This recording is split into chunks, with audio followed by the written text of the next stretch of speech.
السلام عليكم. اليوم جيت نشارك معكم واحد الفصيلة ديال موديل سالوبيط بلدي كيجي زوين بزاف. شوفوا معايا كيفاش طريقة الفصالة ديالو. اول حاجة كنرسمو مستطيل، اللي اول حاجة فيها هي الدورة ديال الحوض. كنرسمو مستطيل والطول الكلي ديال السروال. كنرسمو مستطيل، البطل الاساسي هو المستطيل اللي كيجي فيه الدورة ديال الحوض. من بعد كنعوضو بطول القاعدة، كتكون عندنا طول القاعدة كتكون عندنا زايدة شوية، تكون زايدة شوية على القاعدة العادية، لأنه كيكون سالوبيط كتكون كيجي مهزوز في النص. هنايا طول القاعدة ديال هدا عملت فيه 35 سنتيم بالنسبة للأمام. من بعد ما ساليت من بعد ما رسمت المستطيل ديالي ديال السروال، دابا غادي نحدد الدورة ديال النص. كما كتشوفوا معايا هنايا حددت النقطة ديال الدورة ديال النص. من بعد ما نحدد الدورة ديال النص كنهبط بسنتيم، كنهبط بسنتيم. من بعد كنشد البيروكي ديالي. اهم حاجه هو البيروكي تجبروه بطريقه صحيحه. ما كتشوفوا معايا هنا، شوفوا مزيان كيفاش كنحط البيروكي ديالي. انا حرفت الدوره ديال النص. من بعد ما حرفت الدوره ديال النص انا كنت حددت الطول ديال القاعده. انا سبق وقلت لكم عملت فيها 35 سنتيم. ثم كتبقى على حسب الواحد ديال الفورمه ديال الانسان كيش عامله باش يقدر يعمل الطول ديال القاعده. من بعد ملي حددت الطول ديال القاعده غادي نخرج في الامام ب5 سنتيم. انا غادي نخرج ب5 سنتيم. تبعوا معايا الطريقه مزيان باش تفهموا باترون كيفاش الباترون الاساسي ديال السروال. غادي نخرج ب5 ديال السنتيم. من بعد ملي نخرج ب5 ديال السنتيم طلعت ب9 ديال السنتيم باش غادي نعمل التحريفه ديال القاعده.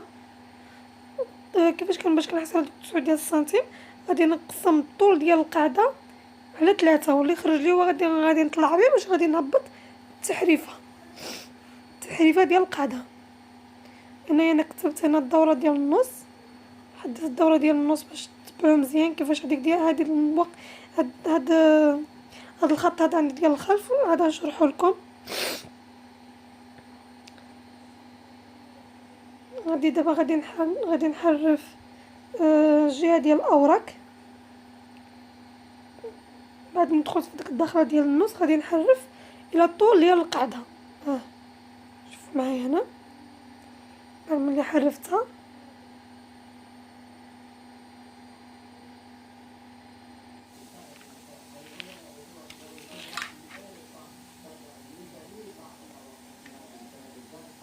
غادي نهوت بالطول ديال الركبه. غادي نحسب الطول ديال الركبه من النص حتى الطول ديال الركبه اللي عندكم. غادي نحدد النقطه ديال طول الركبه وغادي ندخل بجوج ديال السنتيم من كل جهه. انا بغيت السروال يجيني هود نيشان وسع ديالو كما كتشوف في الموديل، ماشي الفوق واسع والتحت مضيق. بغيت يجيني هود نيشان. من بعد غادي نشد المنحرفه ديالي كما كتشوفوا معايا. اهم حاجه كما سبق قلت لكم ان الطريقه ديال المنحرفه ولا بيروكي يكون صحيح. هنا تقريبا انا حددت الباترون ديال الامام كامل.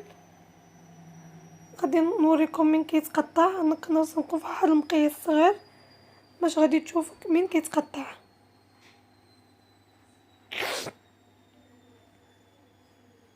انا داك السنتيم اللي هوت منه انا هوت نيشان وقفت قلت لكم ديك 9 سنتيم اللي طلعت وحرفت القاعده ديالي.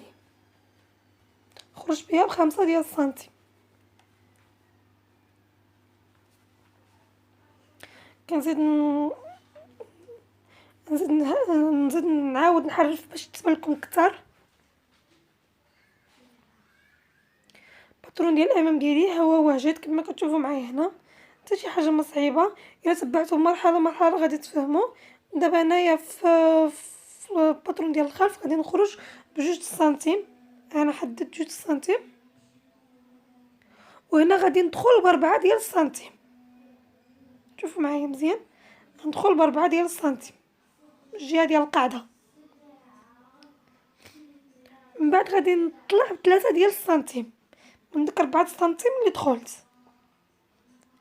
تبعوا معايا مزيان مراحل باش تفهموا مزيان. وهنا 2 ديال السنتيم، غادي نبقى هو دوك 2 سنتيم حتى الاسفل ديال السروال كامله، غادي نعاود بها 2 ديال السنتيم 2 سنتيم 2 سنتيم كامله حتى القاع. هنا نزيد في الاسفل ديال السروال عاوتاني نزيد 2 ديال السنتيم.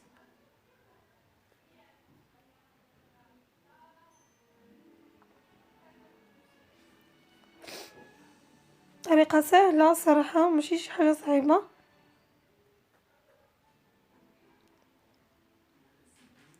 باش يجينا خصنا ديك 2 سنتيم تكون قد الفوق قد التحت باش يجينا سروال متوازن، ما يجيناش شي خياطه هاربه على الجهه ديالها ولا شي حاجه.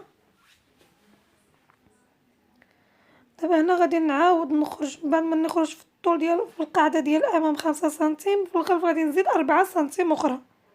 الطوطال ديال القاعده ديال الخلف غادي تكون عندي 9 ديال السنتيم. شوفوا معايا مزيان. من بعد غادي نحرفها، غادي نصيلها مع ديك النقطه اللي دخلت ب4 ديال السنتيم. شوف نحط البيروكي وديك 4 سنتيم اللي دخلت وغادي نحرفها كما كتشوفوا معايا طريقه البيروكي كيفاش حطيتها. غادي نحرف بها القاعده ديال الخلف هكذا، غادي نمشي بها حتى ديك الخرج ديك القاعده ديال الخلف. غادي نعاودكم خرجنا ب2 سنتيم، هنا دخلنا ب4 سنتيم، طلعنا ب3 سنتيم. دابا ديك 3 سنتيم غادي نسيروها من ديك 2 سنتيم اللي خرجنا بها خط نيشان بالمسطره عاديه، غادي نصيلوها بالمسطره عاديه. من بعد دابا غادي نصل ديك الاوراق ديال الخلف مع عفوا القاعده ديال الخلف مع ديك 2 سنتيم اللي خرجت بها.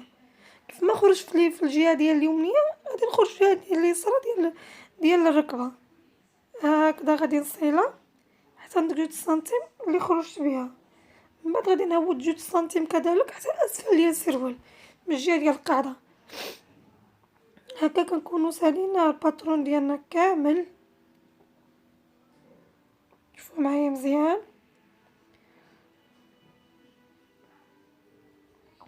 الباترون ديالي تقريبا ساليته. انايا حددت الطول ديال القاعده، الطول ديال الركبه، الدوره ديال القاعده كذلك. هذاك الخط كيتسمى دوره ديال القاعده، والطول هو الطول ديال القاعده. هكا كيكون السروال ديال السالوبيت ديالنا واجد. هنايا غادي نخدموا له الجهه ديال الجهه الفوقيه ديال السالوبيت. غادي نعملوا باترون عادي الاساسي اللي كنعملوه دائما كما سبق شرحت لكم. الباترون الاساسي كيفاش كنعملوه، مش عملت هاوت 3 سنتيم في الجهه ديال الكتف، صدت الكتيفات ديالي من بلاصتهم، حرفت الدوره ديال العنق ديال الخلف. انايا خدمت باترون كذلك في الخلف والامام جوج بما بعضياتهم. ملي كتجيو كتقطعوا الخلف هو الاولاني كما في السروال كذلك كنقطعوا الخلف هو الاولاني. بعد ملي كنفصلوا الخلف بعد كنقطعوا الباترون ديال الامام كذلك. انايا ملي كنعمل لكم باترون ديال الخلف والامام في اي حاجه كنسبقوا كنفصلوا الخلف هو الاولاني عاد كنفصلوا الامام. هنايا خرجنا في الجهه ديال التحريفه في الخلف سنتيم وفي الامام 2 سنتيم. حرفت الدوره ديال العنق ديال الخلف عادي.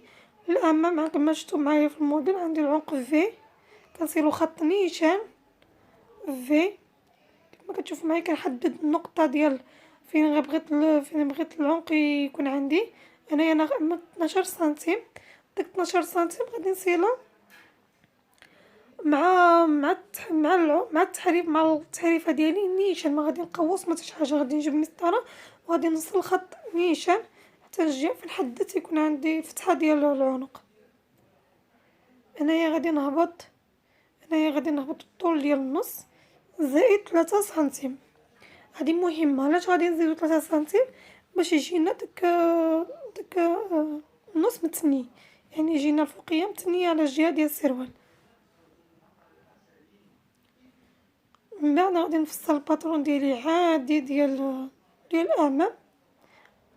كما كتشوفوا معايا انا كملت الباترون ديالي، وها صالوبيط ديالي واجد. الباترون ديالو هو هذا مسالي.